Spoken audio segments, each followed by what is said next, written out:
It's everybody's nightmare to find out that they're not actually divorced. I'm Erica Jackson with Dummit, Fradin in Winston-Salem, and I'm here to talk about whether you actually need an attorney to file your divorce.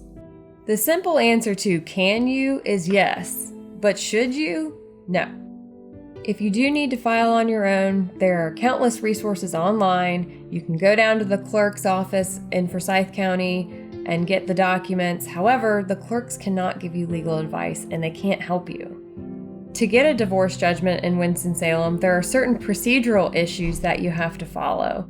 You need to serve them properly according to Rule 4.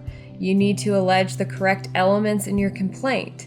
You need to draft the judgment properly. Even if you manage to get a correct judgment, there are substantive issues that you might not have addressed in your divorce and you can miss out later on. One of those substantive issues is your right to alimony. If you don't file it before your divorce goes through, you could lose your right to it. The other is equitable distribution, and if that's not filed before the divorce, you could lose your right to your own property. You can certainly file your divorce on your own, but we handle these procedural issues every day. Come talk to us and let us help you.